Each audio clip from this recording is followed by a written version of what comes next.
This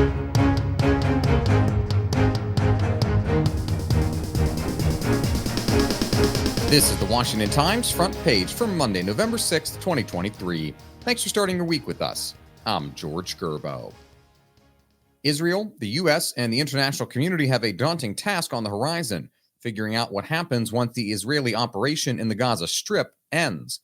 Ben Wolfgang reports the list of unanswered questions is long and carries far-reaching implications for the region. Who will govern Gaza if and when Hamas is dismantled? Would Israel embark on another full-blown, years-long occupation?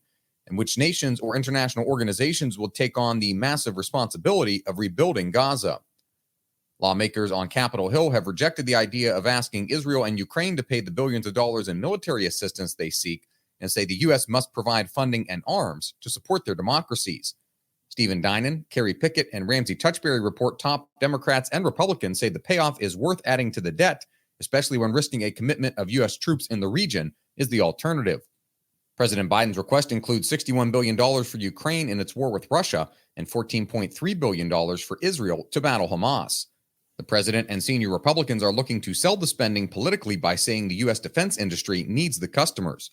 Senate Minority Leader Mitch McConnell told colleagues last week that shipping weaponry to Ukraine is a good way to get defense plants humming again as the U.S. eyes adversaries in China and Iran. The Supreme Court will hear a case that a man's Second Amendment rights were violated when he was charged and convicted of possessing a firearm in defiance of a domestic violence restraining order. Alex Sawyer reports the domestic violence prohibition has been on the record since 1994, when Congress said anyone subject to a court-issued protective order could not legally possess a firearm. Last year, the Supreme Court reaffirmed the Second Amendment's fundamental guarantee of firearm rights in New York State Rifle and Pistol Association versus Bruin.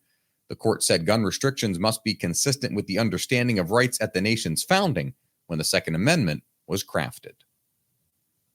And finally, a look at how abortion is on the ballot this election. Valerie Richardson and Seth McLaughlin report in Virginia, legislative elections on Tuesday will test Republicans' post-Roe push for abortion limits.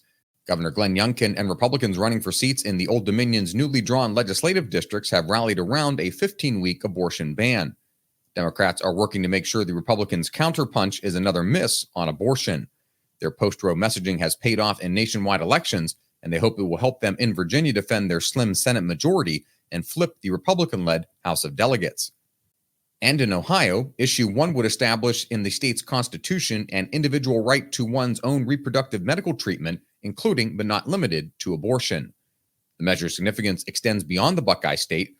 Win or lose, it offers a real-time gauge of the abortion issue's potency ahead of the 2024 elections. Find all of today's front page stories at WashingtonTimes.com/front page or on the Washington Times app, and find us wherever you get your podcasts. Just search Washington Times in any major podcast app.